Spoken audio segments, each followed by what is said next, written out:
Hola y sean todos bienvenidos a mi opinión sobre cine. Mi nombre es José Ángel Durán y en esta oportunidad con el videoanálisis a la película Superman. Y este es uno de los grandes estrenos de este año.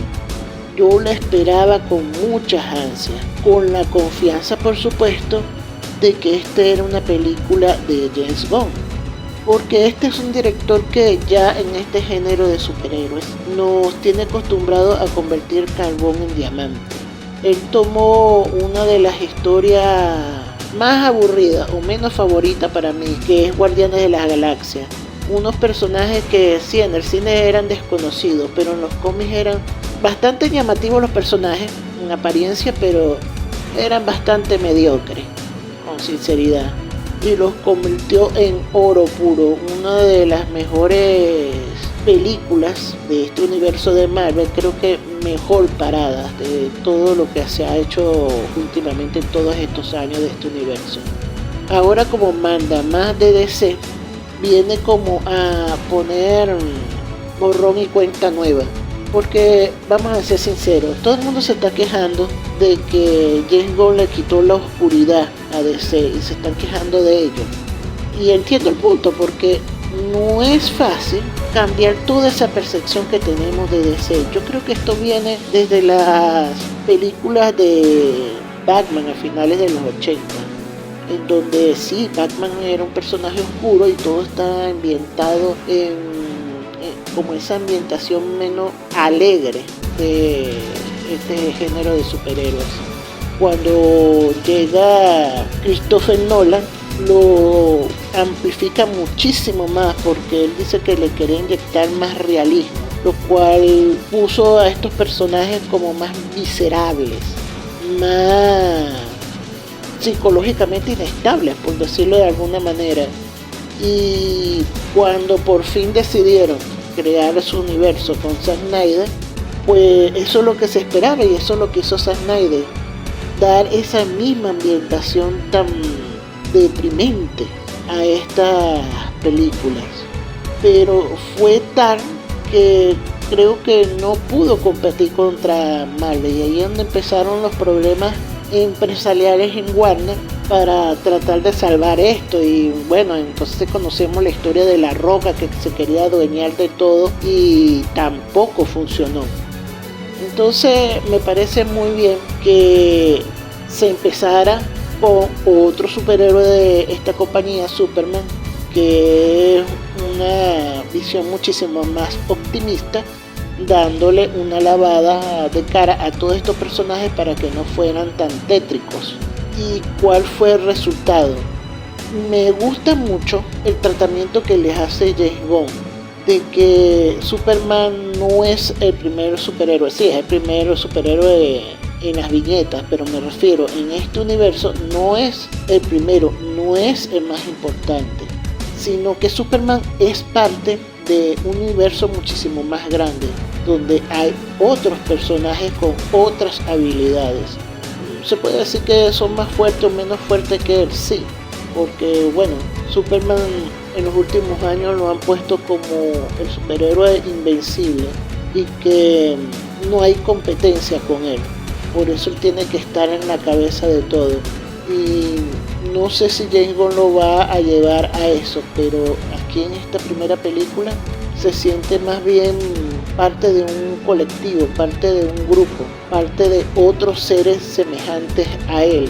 Y esto hace que esta nueva historia se sienta mucho más fresca, porque vemos a un Superman que, bueno, necesita ayuda, necesita adaptarse a las distintas habilidades de todas las personas que los rodean, y eso lo hace muchísimo más humano, que creo que eso es lo que quiso lograr James Gunn con este personaje, tener un Superman más humano.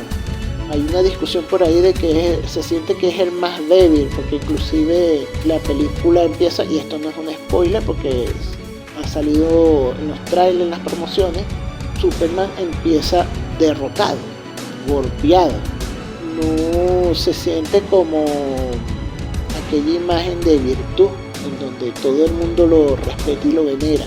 No, sí hay gente que lo ve de esa manera, pero hay mucha desconfianza en cuanto a la imagen de este personaje por ser un extraterrestre, o sea, ni siquiera una persona de este mundo.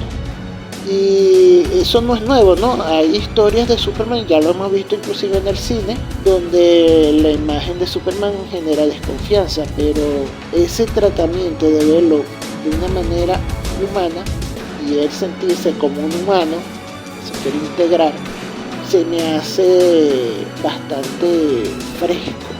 Y esa es una de las cosas que más me gustó de esta película, en donde también, repito, aparte de un colectivo, se muestra otros personajes que quizás no sean los más famosos de DC, pero que sí están allí para aportar algo importante a la historia, y eso es lo que yo valoro más. Como yo les he dicho muchas veces, no importa que me des una historia llena de clichés, sino que me presentes esos clichés de una manera lo más interesante posible para yo mantener mi atención a la pantalla. Claro, esto le da pies a ver cosas interesantes que quizás no estamos acostumbrados. Por ejemplo, el caso, por supuesto, de Krypton. Sí, lo conocemos como aquel perrito de Superman y todo, pero ver que es un perrito travieso, que no obedece, se me hace algo bastante original y que enriquece bastante la historia. Claro, no todas las cosas me gustaron. Una de las cosas que de verdad me sacaron de onda, sucedió más de una vez en la película, es el caso de Jonathan Kent, porque los que vimos El Hombre de Acero, de verdad no nos gustó esa interpretación del papá de Superman, papá de Clark Kent, mejor dicho, que en vez de enseñarle valores, porque Superman es Superman por la crianza de sus padres adoptivos, no por sus padres de Krypton, sus padres biológicos, por más que sea Marlon Brando, no, fueron sus padres terrestres los que hizo que Superman fuera Superman. Y ver que este padre en El Hombre de Acero le enseña a su hijo a tener miedo por la humanidad, a no tener confianza, a esconderse, a dejar que muera gente con tal de que no le hagan daño. Me pareció una cuestión que hizo que ese Superman fuera bastante deprimente. Sin embargo, este nuevo Jonathan Kent me parece excelente, un señor mayor que no le da miedo abrazar a su hijo adulto, está ahí para él, lo quiere ayudar, sabe que su hijo es muchísimo más poderoso que él y sin embargo lo quiere proteger. Pero entonces viene Martha Kent a minimizar todo el esfuerzo que hace este padre. Y yo no entiendo por qué siempre sucede eso en la cultura pop. Cuando vemos un ejemplo ejemplar de padre, tienen que venir siempre alguien a minimizar ese esfuerzo. Me parece algo que de verdad me molestó bastante de este personaje. Otra cosa que tampoco me gustó mucho es que, a pesar de que James Gunn siento que hizo un trabajo excelente incorporando personajes no solamente de la mitología de Superman, sino de otras mitologías dentro de DC. Sí, estoy hablando de los Linterna Verde, estoy hablando de Mr. Terrific, estoy hablando de la Chica Halcón y todos estos personajes. Siento que aún así esta película le faltó como ese tono único y trataba de imitar hasta cierto punto detalles que ya se hizo famoso a la compañía de la competencia.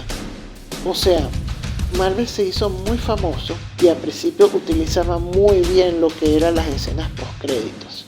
Ellos mantenían la atención a lo que venía gracias a estas escenas. Lamentablemente con el tiempo se volvieron algo que no aportaba nada en sí al futuro del universo de Marvel, pero veo que James Gunn quería utilizar también estos elementos, crear unas escenas post créditos, pero son escenas post créditos que no nos dejan absolutamente nada, y me da a entender dos cosas. o todavía no saben para dónde lleva este universo, o sencillamente no quieren mostrar un avance de nada. James Gunn dijo que si la historia no tiene un buen guión, esa película, esa historia no se iba a realizar. Así veo que hay cierto miedo a poner un avance de lo que viene si no está seguro de qué es lo que viene. Sí, vimos el cameo de Superchica, pero ¿de qué iba a tratar Superchica? No dio avances absolutamente de nada de eso. Pero si no va a llevarnos a nada las escenas post créditos, es mejor que no las ponga. No importa que eso le haya funcionado a Marvel, busquen su propio tono y crean algo nuevo y diferente. Que también innovar es válido, pero no me malinterpreten. A pesar de que se siente como un primer paso hacia este nuevo universo, Superman sigue siendo una muy buena película. No es la película apoteósica que yo esperaba durante todo este año, pero sí me dejó un buen sabor de boca. Es entretenida, nos enseña una nueva visión muchísimo más optimista de este personaje y que no se sienta para nada fuera de lugar. Es una muy buena recomendación y sí, vayan a verla en el cine porque lo van a disfrutar enormemente. Y para finalizar les pediré que le den like al video, se suscriban al canal y activen la campanita para que así YouTube recomiende más de estos contenidos. Y sin más me despido y hasta pronto.